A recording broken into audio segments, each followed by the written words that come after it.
Coucou, j'espère que vous allez bien. Je vous souhaite la bienvenue dans cette nouvelle vidéo. On est vendredi 26 septembre, donc j'ouvre cette nouvelle vidéo. Il était temps. Alors, côté lecture, j'ai, comme je vous disais, je crois en fin de vlog, j'étais sur la fin de 10 jours pour une love story de Kirsty Greenwood, tout juste paru aux éditions Charleston, et waouh, c'était juste génial.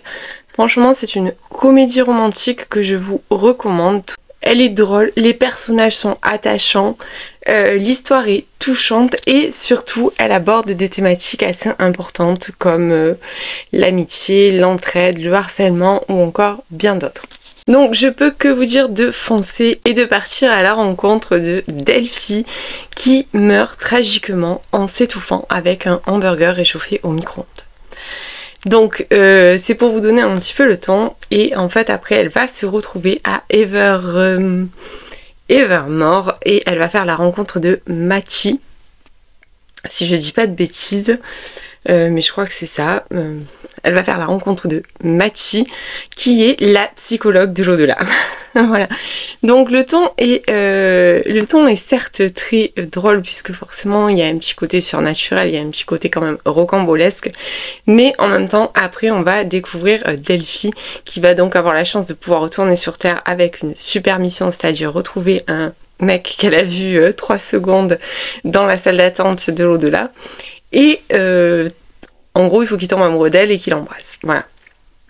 Donc c'était vraiment touchant, puisqu'après il y a une petite course contre la montre, puisqu'elle va se démener pour retrouver cet homme-là, alors que autant dire que c'est un petit peu comme rechercher une aiguille dans une botte de foin. Mais finalement, moi j'ai surtout trouvé que grâce à tout ça, Delphi va enfin prendre conscience de ce que c'est la vie, qu'il faut en profiter, qu'il faut vraiment s'épanouir, alors que jusque-là, elle avait une vie un petit peu triste, elle était très solitaire, elle vivait toute seule avec seulement son voisin qu'elle allait voir 2 fois par jour pour lui donner à manger parce qu'il est vieux. Et voilà, en fait, on va rentrer un petit peu dans tout ça, et moi j'ai trouvé ça vraiment très très bien amené par l'auteur, très très bien décrit. Donc je vous en dirai pas plus parce que je vais absolument pas vous spoiler. Tout ce que je peux vous dire, c'est que j'ai été surprise par la tournure de l'histoire. Je me suis laissée surprendre jusqu'à la fin. Et ça, j'adore, parce que finalement, c'était pas tant prévisible que ce qu'on aurait pu le croire au départ. Donc n'hésitez surtout pas, si vous avez envie d'un petit moment voilà, sympa, un moment sans prise de tête, une lecture qui est à la fois sans prise de tête, mais qui en même temps aborde des jolies thématiques, surtout foncez et lisez-le. Alors ensuite, avant que j'oublie, j'ai fait une petite réception. Alors c'est vrai que j'ai pas encore montré celle-ci, pour la bonne et simple raison qu'on est déjà sur des lectures de Noël. Donc je vous avoue que j'ai déjà du mal à me dire qu'on est à l'automne. Donc me dire qu'on est presque à Noël, non, ça va pas le faire du tout. Donc il s'agit de Christmas Fake Lover. Alors, la couverture trop belle, bien évidemment, c'est la couverture de Noël, et surtout dans l'enveloppe il y avait aussi une petite décoration de Noël que je trouve beaucoup trop mignonne. Voilà, qui nous a été offerte par les éditions Addictive. Alors celui-ci est écrit par Mélodie Chavin et Camilla Simon. Alors pour tout vous dire, je l'ai choisi parce qu'il est écrit par Mélodie Chavin. Je pense que je vous en ai déjà parlé plusieurs fois. J'ai lu, je crois, si je dis pas de bêtises, moins 3 livres déjà de l'auteur que j'ai beaucoup aimé. Donc c'est pour ça que j'ai choisi sa romance de Noël. Donc il y a dedans, comme d'habitude, je suis un peu désorganisée aujourd'hui, le marque-page et le communiqué de presse. Je crois que si je dis pas de bêtises, il doit sortir à mon avis le 2 octobre. Ah non, le 9. Voilà, il sort le 9 octobre. Donc pour l'instant, je vais le ranger parce qu'il est clair que je ne vais absolument pas me lancer tout de suite dans les romances de Noël. Ça par contre, je suis vraiment trop fan. Hein. Ils nous ont gâtés, j'aime trop. C'est trop joli. Je vais l'accrocher là pour l'instant pour pas le perdre, et ensuite je le mettrai avec les décorations de Noël. Alors ensuite, sinon, côté lecture, c'est un peu, ça a été un petit peu laborieux. Alors, j'avais commencé le week-end dernier Lesson in Faking de Selina Mae qui est sorti le 17 aux éditions Addictive. Je vous le remontre, l'objet livre est absolument trop joli. Donc j'ai commencé en numérique, c'est pour ça qu'il n'y a pas de marque-page, j'ai rien du tout, je pense que je suis à peu près à 35%. Mais je vous avoue, j'accroche pas du tout. Donc on est sur un fake dating, on est sur un brother ennemi, puisque en fait pour embêter son frère, elle va lui faire croire qu'elle est en couple avec son meilleur ennemi qui est aussi son chef de stage. Bon, il y a un truc qui m'a bloqué dès le début, en fait, c'est que dans les phrases, voilà, par exemple, es-tu la... Alors attendez, je vais mettre les lunettes, mais je vais vous expliquer pour que vous compreniez en fait ce qui me bloque un petit peu dans la lecture de ce livre. Et pourquoi pas? Parce que Maugrège est là, entre parenthèses. Henri haussa les sourcils, attendant que je finisse ma phrase. Tac tac, ça continue, et encore une parenthèse, je lui lançai un regard appuyé en voyant qu'il ne réagissait toujours pas, comme s'il s'agissait d'un simple désagrément que je n'avais pas pris le temps de régler. Alors, voilà, c'est-à-dire qu'en gros, on a les pensées de la protagoniste qui sont entre parenthèses sans arrêt. Et ça, moi, ça m'agace un peu. Sachant en plus aussi, il y a un autre truc qui me plaît pas forcément, c'est qu'il n'y a qu'un seul point de vue, c'est-à-dire il n'y a que le point de vue d'Atalia. C'est comme ça qu'elle s'appelle, que je dise pas de bêtises. Oui, c'est ça. Il n'y a que le point de vue d'Atalia. Et ça, je trouve ça dommage. Parce que finalement, on n'a que son point de vue à elle. Donc, c'est pas du tout pour moi. Pour moi, vraiment, la romance, c'est le roman choral avec une alternance entre les deux points de vue. Même si c'est pas forcément équilibré, c'est-à-dire qu'on n'a pas autant de points de vue de l'un que de l'autre, je trouve que c'est bien d'avoir les deux points de vue. Donc bon, je vais essayer d'avancer. Je suis à 35%. Je vous avoue que je l'ai encore mis de côté parce qu'ayant du temps pour lire, en fait, j'aime pas rester bloquée comme ça sur un livre qui me laisse un petit peu dubitative. Donc, parce que comme je ne fais jamais les choses simplement, il me restait un petit crédit audio sur Nextory, il ne me restait pas grand chose, je crois qu'il me restait 3 heures. Et je me suis dit, bon allez tiens, puisque le matin j'aime bien pour faire mon ménage, écouter un livre en même temps, puisque je fais au moins en gros une bonne heure de ménage tous les matins, entre tout ce que je fais dans la maison, donc je me dis c'est bien d'écouter, ça fait passer le temps plus vite. Donc je me suis mis à l'audio, j'ai choisi un livre que bien évidemment je n'avais pas dans ma palle, parce que sinon c'était beaucoup trop simple, mais comme je l'ai commencé, que j'ai accroché direct, que je n'arrivais plus à lâcher, j'ai couru en librairie me le procurer. Il s'agit d'Amber Fall d'Alicia Garnier, une romance small town, mais c'est bien plus que ça. Je pense que vous l'avez vu passer, repasser, il y a une lecture commune qui a été organisée par Manon, du compte Les Lectures de Manon sur son Read Together. Enfin bref, je l'ai vu vraiment passer de partout, c'est vrai qu'il me tentait. Alors pour la petite histoire, à chaque fois que j'allais en librairie, je le voyais, je le prenais, puis je le reposais. En plus, il est trop joli à l'intérieur. Il y a plein de petits... dessins parce que finalement l'audio n'a pas duré longtemps puisque je suis arrivée au bout de mon crédit et après il me fallait. Voilà. Alors, pour être honnête avec vous, j'ai absolument tout aimé. Je pense qu'on peut même parler de coup de cœur avec cette romance Small Town. Mais c'est pas que du Small Town. Il y a aussi un Friends to Lover et il y a aussi un fake dating. Alors, ce qui est super original en fait, c'est la construction du roman. Elle se divise en 3 parties, donc jusque là, ok. On alterne entre le point de vue de Tate et le point de vue de July, mais ce qui est original, c'est que le point de vue de July est au présent, alors que celui de Tate est au passé. C'est-à-dire qu'en fait, on va repartir depuis le début de leur histoire, c'est-à-dire depuis le début qu'ils se sont rencontrés, puisqu'ils sont amis, ils se sont rencontrés pendant qu'ils étaient enfants, enfin adolescents, on va dire pré-ados. Et du coup, on va remonter les années. Et ça, j'ai trouvé ça trop original. Parce que ça nous permet vraiment de rester dans le présent sans alourdir avec le passé. Et en même temps, de découvrir tout ce qui s'est passé entre eux et pourquoi ils en sont arrivés aujourd'hui à se détester autant. Voilà, donc savoir tout ce qu'il s'est passé. Alors, Amber Fall, en fait, c'est une petite ville. Vous l'aurez compris, puisque c'est vraiment le trope principal, c'est Small Town, même si moi je trouve que c'est bien plus que ça. Et July fait partie d'une famille un petit peu particulière, une famille dite d'une lignée de sorcières, on peut dire, puisque sa grand-mère tire les cartes, elle est cartomancienne, et sa mère, elle fait des décoctions, enfin des tisanes, des choses comme ça. Et July, elle, c'est la pâtisserie. Donc voilà, bon franchement, l'ambiance elle est géniale. Vraiment je trouve qu'elle a créé une ambiance small town absolument géniale. Le roman se passe en été apparemment, d'après ce que j'ai cru comprendre. Mais pour moi il y a une ambiance automnale dans ce roman et je regrette finalement pas d'avoir craqué maintenant. Parce qu'avec ce côté un petit peu mystique, sa grand-mère qui tire les cartes, le coven qu'elles ont créé où elles sont toutes les trois. Puis il y a une particularité aussi avec leur prénom, puisqu'il y en a une, la grand-mère s'appelle May, la maman s'appelle June et elle s'appelle July. Donc c'est super original je trouve. Et tout le monde à elle l'appelle petite sorcière. Donc voilà, ça donne un petit côté, un petit peu une ambiance un peu cosy. Elles sont originaires d'Écosse, même si l'intrigue ne se déroule pas du tout en Écosse. Mais voilà, il y a plein de choses qui font en fait que finalement ce roman il est très bien, même si c'est un roman qui est sorti cet été et qu'il a une couverture estivale. Moi je trouve qu'il est parfait pour l'automne. Vraiment Tate, j'ai adoré ce personnage masculin. J'ai adoré dérouler cette histoire. J'ai un petit, comme je vous disais, il y a vraiment des thèmes comme ça que j'aime bien. Souvent c'est les secondes chances, et là quelque part c'est un petit... On peut aussi parler de secondes chances et surtout et les friends to lovers. Parce qu'il y a une antériorité en fait à l'histoire, c'est-à-dire que il y a une antériorité. Ils n'arrivent pas comme ça ensemble comme un cheveu sur la soupe. Et ça va pas trop vite forcément puisque ça dure depuis l'enfance.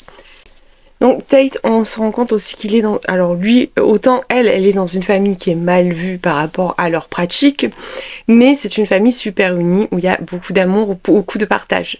Par contre pour Tate, c'est l'inverse.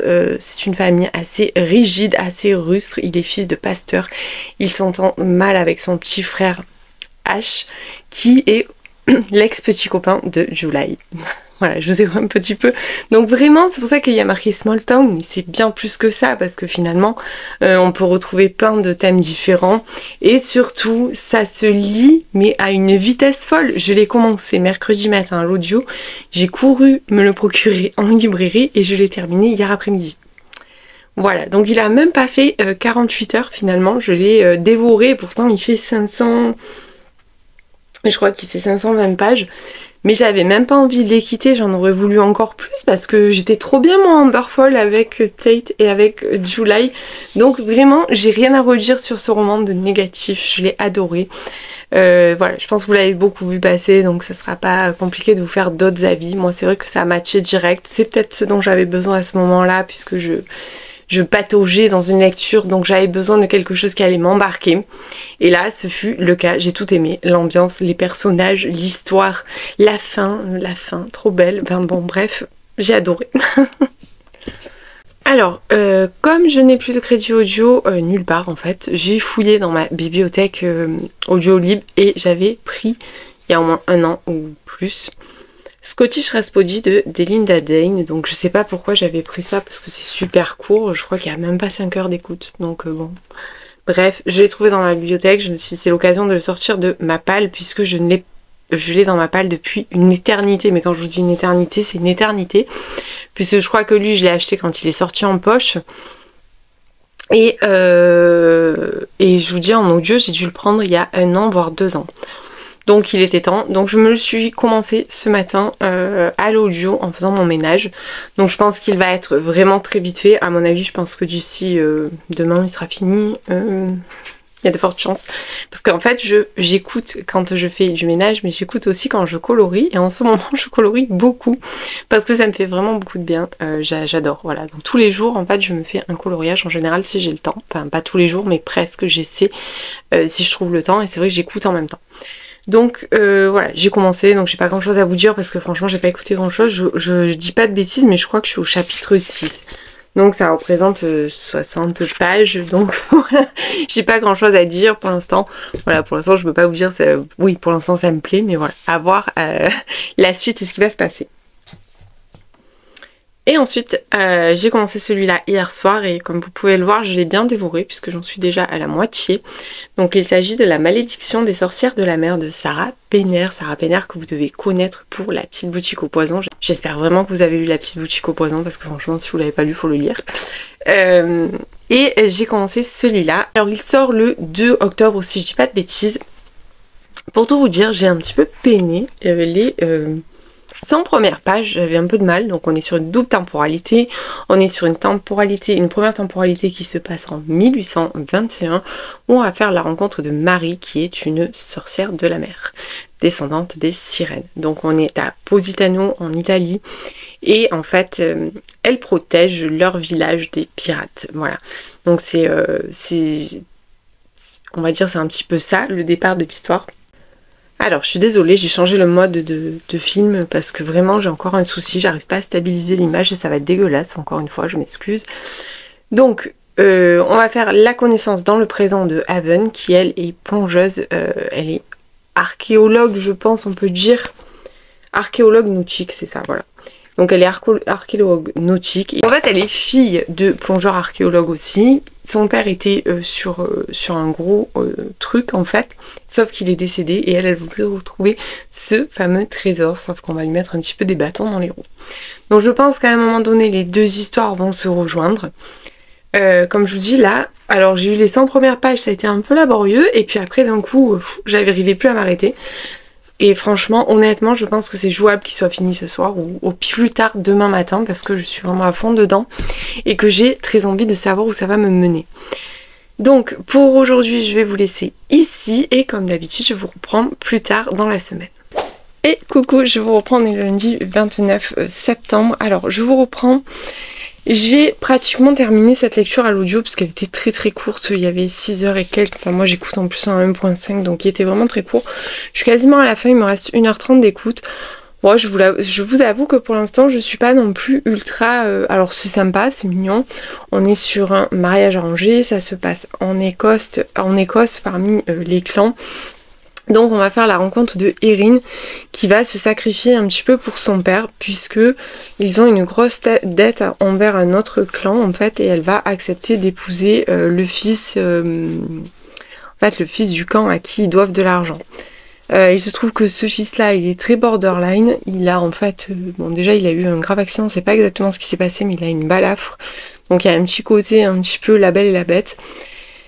Et il a surtout un caractère absolument horrible. On est sur un ennemi to lovers, vraiment même peut-être un peu trop finalement, peu trop ennemi. Je sais pas quand c'est que ça va vraiment devenir lovers. Pour l'instant il y a des tensions, il y a plein de choses comme ça. Donc je vais voir comment ça termine, je vous ferai peut-être un petit retour dans le prochain vlog puisque là je vais clôturer puisque niveau timing je suis déjà très très en retard, vous comprendrez pourquoi dans le prochain vlog, là je ne peux pas vous en dire plus, mais voilà, donc pour l'instant franchement, donc c'est Scottish Rhapsody de Delinda Dane chez Hugo, je vous l'ai même pas dit au départ, bon, enfin c'est pas grave, vous avez la couverture, mais toujours est-il que pour l'instant je sais que ça ne me laissera pas forcément un souvenir impérissable, hein, voilà, on va dire ça comme ça. Alors, ensuite, je me suis fait un petit cadeau, puisque c'est bientôt mon anniversaire. Mercredi, c'est mon anniversaire quand vous aurez ce vlog. Donc, je me suis fait un petit cadeau, ce que je m'en fais jamais. Non, bref. Regardez-moi cette merveille. Alors oui, j'ai acheté un roman fantasy. Il s'agit de Rewitched de Lucy Jane Wood, paru aux éditions. Alors, je sais pas exactement, je crois que je connais pas cette maison d'édition. Je pense que je n'ai aucun livre de chez eux, mais il me fait beaucoup trop envie. Ne me demandez pas pourquoi. La maison d'édition, c'est quoi? Calix. Il est beaucoup trop beau. Alors, croire en soi est la plus puissante des magies. Entre son travail chez Lunar Books, sa librairie adorée, son nouveau patron toxique et l'énergie qu'elle met à dissimuler sa nature de sorcière à son entourage, Belle est épuisée. Perfectionner ses dons est la dernière chose à laquelle elle pense. Alors, quand à la veille de ses 30 ans, elle reçoit une convocation de son coven, Belle panique. Si elle ne prouve pas sa valeur, elle perdra ses pouvoirs. L'aide de sa mère, bien trop optimiste, d'un mentor improbable et potentiellement sociopathe et d'un protecteur exaspérément beau, lui suffira-t-elle pour réussir cette épreuve? Franchement, l'objet livre est juste magnifique. Donc même si je n'aime pas le livre, rien que pour l'objet livre, je suis beaucoup trop contente de l'avoir. Donc je pense que ce sera une de mes prochaines lectures parce qu'il me tente vraiment beaucoup. Je sais pas, je l'ai vu passer, je suis en obsession depuis 3 jours dessus. Donc voilà, je pense que je vais le lire prochainement. Ensuite, j'ai terminé La malédiction des sorcières de la mer de Sarah Penner, donc qui sort le 2 octobre aux éditions Faubourg Marigny. Et franchement, allez-y, foncez, allez en librairie, achetez-le. C'est une lecture complètement envoûtante. Alors bien sûr, vous l'aurez compris, malédiction, sorcière, évidemment, il n'en fallait pas beaucoup plus pour me convaincre. Donc on est sur un roman à double temporalité où on va suivre Marie dans les années 1821 à Positano, dans une petite ville d'Italie, c'est une ville vraiment en bord de mer. Et on va suivre dans le présent Haven, ou Even, je sais pas trop comment on dit, de nos jours en fait. Et Even est archéologue nautique, elle est sur un projet, mais surtout, elle est en fait sur quelque chose qui lui tient à cœur. Puisque son père était aussi un archéologue nautique, elle fait de la plongée depuis qu'elle est toute petite et juste avant de mourir, son père a, semble-t-il, découvert quelque chose et elle veut repartir en fait sur ses traces. Donc l'objet un peu c'est ça, son leitmotiv à elle pour cette dernière expédition. Enfin pour cette expédition-là. Donc les maris en 1821 en fait c'est une strègue c'est une strega ce qu'on disait, donc c'est un groupe de femmes mais il s'agit de magie positive, de magie blanche puisqu'en fait elles sont là pour un petit peu écarter les pirates. Donc elles ont des pouvoirs avec l'eau, elles arrivent à faire des choses avec l'eau qui font qu'elles repoussent les pirates. Ils ne peuvent pas rentrer dans le port de Positano et ça donne à leurs maris et aux hommes du village une pêche un peu plus fructueuse. Donc on va suivre cette jeune femme qui est tiraillée un petit peu puisqu'il y a un amour interdit. Franchement vraiment c'est... Alors pour rien vous cacher, les 100 premières pages, j'ai eu un petit peu de mal à rentrer dans l'histoire. Et puis d'un coup, je ne sais pas ce qui s'est passé. Il y a eu un déblocage, je l'ai dévoré puisque finalement, je l'ai lu en très peu de temps. Puisque je l'ai commencé jeudi soir et je l'ai terminé vendredi soir assez tard. Voilà, j'arrivais plus à le lâcher, je voulais absolument savoir, je voulais absolument... avoir le fin mot de cette histoire autant dans le passé que dans le présent. C'est une lecture que j'ai trouvée envoûtante, la plume de Sarah Penner, moi personnellement j'aime beaucoup. Alors même si son précédent roman qui était Le Cercle occulte des Gentlemen, je crois que c'était ça, m'avait pas convaincue, j'avais pas trop aimé, mais par contre j'avais eu un énorme coup de cœur pour La Petite Boutique au Poison, qui est d'ailleurs mon premier roman que j'ai lu de chez Faubourg-Marigny. C'est comme ça que j'avais découvert cette maison d'édition à l'époque. Donc voilà, j'avais hâte de le lire. Alors il paraît gros, puisqu'il fait quand même 530 pages, je crois, mais franchement il se dévore. Quand je dis se dévore, c'est que moi je l'ai commencé, j'arrivais vraiment, j'ai pas vu défiler les pages. Pour moi, il n'y a pas de longueur, comme je vous dis, juste... Vraiment, l'auteur prend le temps en fait de poser le contexte puisque forcément on va se retrouver en 1821 avec et on va découvrir un petit peu l'histoire de ces femmes, ce qu'elles font, leurs pratiques. On comprend en fait que c'est un héritage familial, que c'est quelque chose dont elles héritent de mère en fille. Franchement, j'ai trouvé ça vraiment très très passionnant et puis voilà, cet amour interdit, je vous en dis pas plus, mais c'était hyper touchant, j'ai beaucoup aimé. Et dans le présent, j'ai bien aimé aussi, j'ai autant aimé la partie dans le passé que dans le présent, puisque Haven va faire forcément aussi une rencontre, donc il y a une petite romance aussi dans le présent, mais il y a surtout toute l'histoire autour de cette découverte, autour de la découverte finalement de l'histoire de ces sorcières. Donc voilà, franchement à découvrir, il sort en librairie, allez-y foncez, j'ai vu la couverture définitive sur les réseaux, elle est beaucoup trop jolie, donc franchement n'hésitez surtout pas. Si vous avez un livre à choisir chez Faubourg-Marigny, prenez celui-là, moi perso j'ai vraiment adoré. Alors sinon, j'ai commencé en lecture commune avec Aurélie From the Amber de Ali Martinez aux éditions Chatterley. Notre amour est né d'un brasier. Alors ce livre, c'est un livre que j'avais reçu de la part d'Aurélie dans le swap qu'on avait fait, swap de Noël qu'on s'était fait au printemps finalement, donc et qu'on devait lire ensemble. Donc là, j'avoue qu'on était un petit peu tous les deux dans se dire qu'est-ce qu'on lit, et finalement je dis tiens c'est l'occasion, il faut enfin lire celui-là. Alors je vais vous lire tout de suite la 4e de couverture. Cette nuit-là, quelque chose changea. C'était comme un glissement dans l'atmosphère, le reflux de la marée, la première étincelle d'une traînée de poudre. Au lendemain d'une tragédie, les choses dont on se souvient sont étranges. Le bruit assourdissant de l'explosion de la maison, la peur paralysante alors que je cherchais ma femme, la fumée aveuglante lorsque je l'ai sortie des flammes.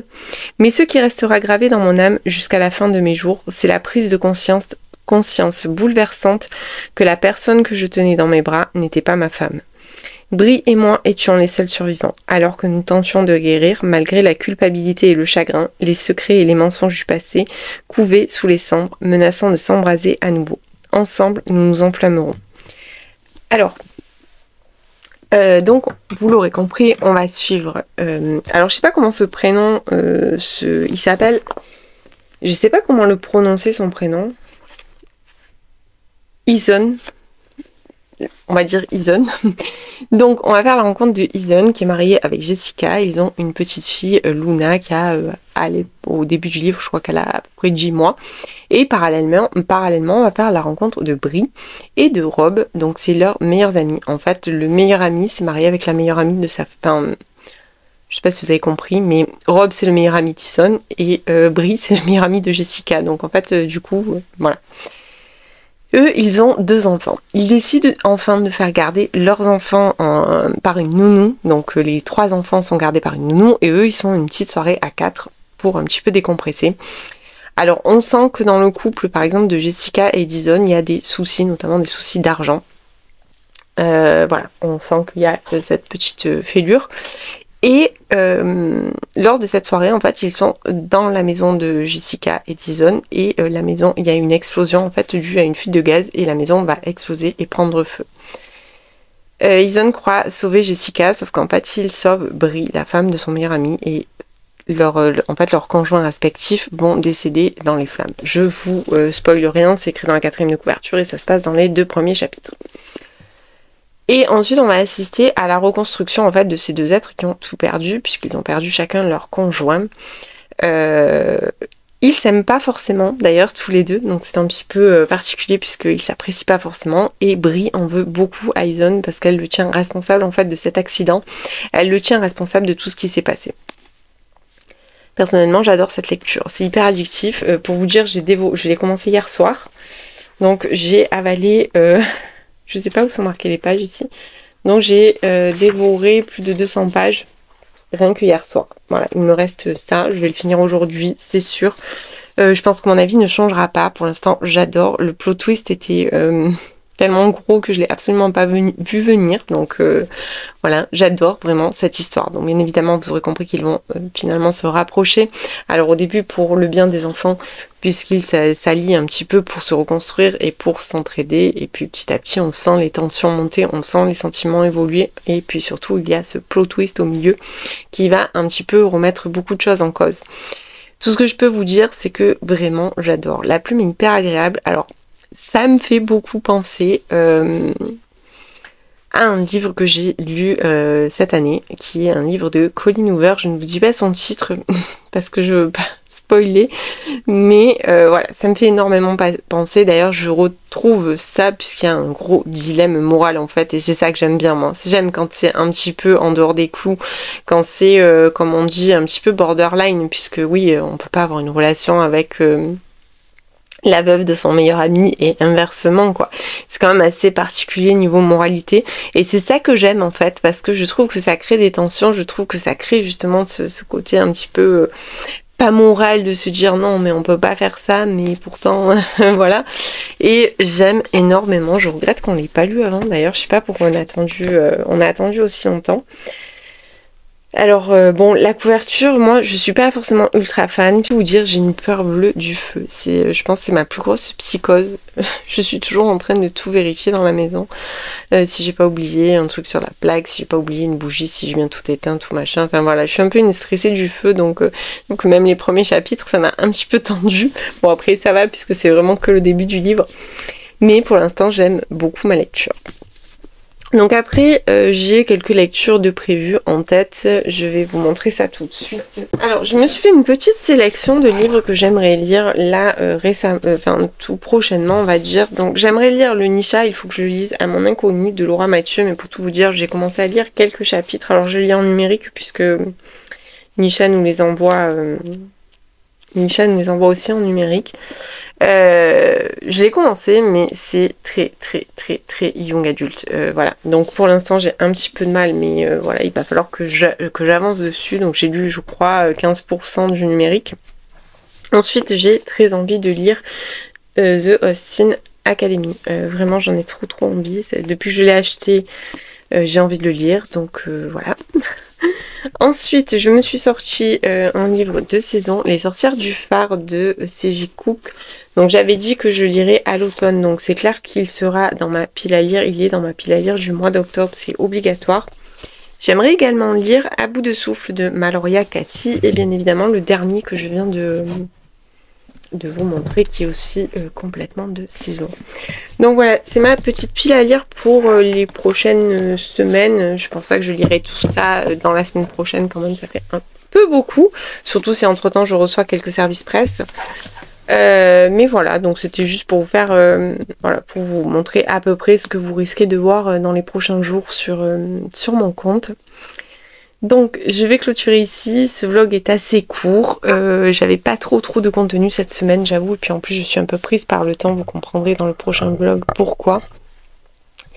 Mais j'espère quand même que ça vous aura plu, que vous aurez trouvé quelques idées de livres à lire dans tout ce que je vous ai présenté. Encore une fois, merci pour vos messages, merci d'être toujours au rendez-vous. Et si vous êtes arrivé jusque là, je vous invite à mettre une petite lune. Ne me demandez pas pourquoi, mais voilà, ça sera une lune. Donc, bah écoutez, sur ce, je vais vous laisser. Comme d'habitude, je vous dis à la semaine prochaine.